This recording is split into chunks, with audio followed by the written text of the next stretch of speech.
Hey guys, what is up? It's Clean here, and welcome back to another crypto video. And today, I want to quickly talk to you guys about Vechain VET. Now, on the channel, I've actually been having a lot of focus and put a lot of emphasis over on the metaverse, and that's honestly because I think there's a very high probability that those coins are going to pop off. But I noticed when checking through my little catalog of videos that whenever I get some sort of obsession with a new realm that's most likely going to pop off, like metaverse, I neglect some of the fundamentally juicy coins. And I've actually explained on the channel a couple of times before that I honestly think it's best to compartmentalize, or basically put it into different little boxes. So you have a box of a specific sort of crypto, and you do that like 4 times. Now, how exactly that works, I'm creating a video for right now over on Patreon. Don't think I haven't shown it on the YouTube channel before, but I'm going to do it a little bit more in-depth over on there. And otherwise, just think about this. Get yourself a couple of different boxes of crypto, and Vechain is by far one of my favorite crypto that I just need to cover today. Having said that, you might have thought, hey, why was the intro a little bit different? What happened? I just checked a couple of my my videos back, and one of the things which I just saw, it cracked me up. Every single day, he tells us it's dusty over there, but he never cleans up. You guys are right on that one. Hey guys, what is up? It's dusty here. I keep telling people it's like, I keep telling people I'm a slug. What? Yeah, I don't know. I never saw this before, but it caught my attention now. That was amazing. Thank you, Fafi, for that. That really made my day better. So having said that, there's a couple of things I want to share about Vechain. And actually, this is the first part. So a lot of people have been asking me, and actually in the comment section, I see that sometimes too, that people wonder exactly how Vechain is used in what senses and why it's so important. Well, I don't want to show you the entire video because it's a little bit of a waste of time, but what they basically do is, we can actually watch a bigger part of it basically. I turned the sound off because it's not so relevant. What they go do is they look over for a specific product in a specific store, have absolutely no idea what store this is. They use a specific app, I guess a Vechain app, right? They look through the specific product, in this case here, a hat, right? They scan some sort of strip that's on there. Don't call me out for exactly knowing what type of strip, magnetic chip, strip, whatever. The app approves, and then the Vechain app specifically here is going to basically go through and give you all the information about said product. Now, from this specific angle, you might not think, oh, Modesty, that's so amazing. Wow, can you please give me more, bro? I want to see this every single day for the rest of my life. Wow, amazing. I understand. Think about this from a little bit of a different perspective. Think about it from this side. This, what they're scanning right now, is verifiable on the blockchain right now and forever. It can never be deleted from a certain perspective. What that basically means is you got to take this a little step further. If you right now have a car, right, and there's basically a new system they set up, what they can basically do and authenticate basically is that the numbers for your kilometers or miles basically can never be altered anymore because it's stored in the blockchain if the method is done correctly. I'm thinking of further implications, right? And Vechain, I guess, can kind of help that, but you scanning like a little chip on the number plate and stuff. I'm thinking like future, right, for supply chain in that sense. But that's like really far away. What I'm talking about more so is if you go to the store, you want to grab some shoes, you want to know, hey, when was this shoe actually produced? You know, what store was it originally sold in, yada, yada. It might all be in that specific code that's inherent in the shoe or in some sort of label. But also, if you want to buy a wine or you want to buy some milk, when exactly was this milk produced? What cow did it come from?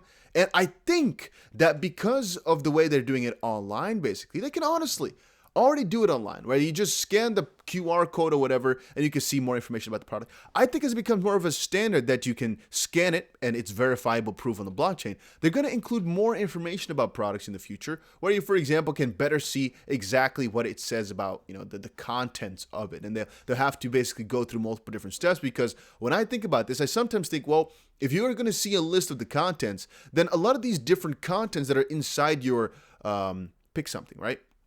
Inside your shoe might also actually be traceable from Vechain, and so you can actually track the different parts inside one specific product. I know I'm talking future talk, but I'm thinking that's what Vechain is here for. They're showing us the tools and proof right now of what they're building, And I guess a more literal example of what they have is right now, if you go into a store, they have it for milk, they have it with Walmart China, I think, for some stuff too, for some products, for food, I think.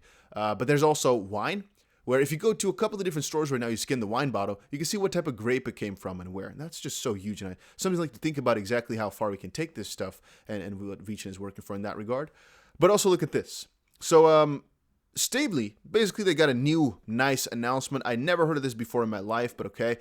We are pleased to announce that Stably has closed a pre-Series A financing round led by Morgan Creek Capital and the founders of Cream plus Vechain VET. And apparently, 19, this is Sonny Liu just going back and forward about just stating everything that's on his mind. Stably could be one of the key infrastructure providers for Web3 in Vechain ecosystem. That could also be huge. Now, once more, I don't know the full details on this as it kind of just slid by me right now. I mean, I haven't really heard too much about Stably before. Never seen it before, but I guess it's also because they did a Series A. As of this point, I'm not actually sure if it's also a promotional piece. It kind of seems as if it's a promotional piece. Oh, here we go. This is a paid press release. So again, I'm not going to put too much emphasis on all this because they are paying some other people to promote this, and I'm promoting it for absolutely free.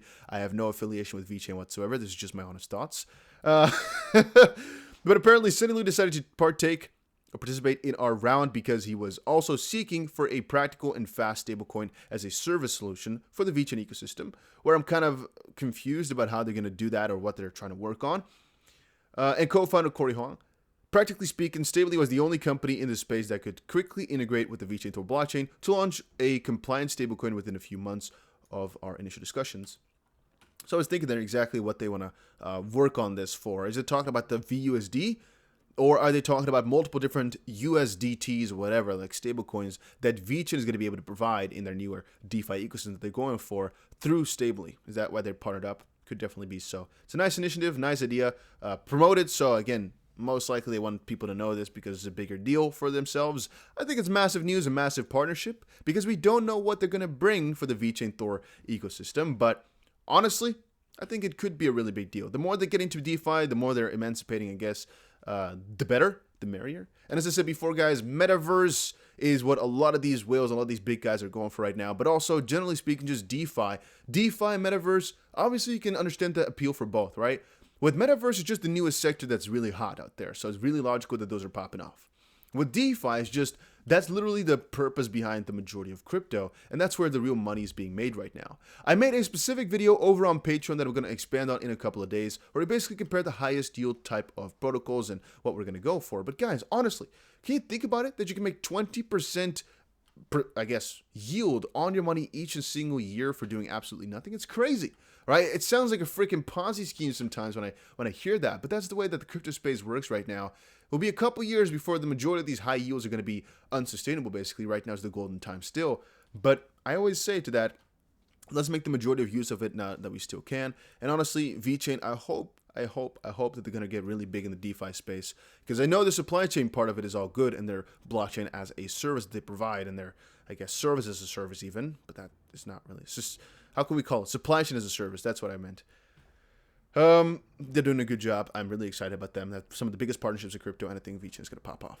Let's not talk about price predictions today, guys. Let's keep it simple and stay dusty out there.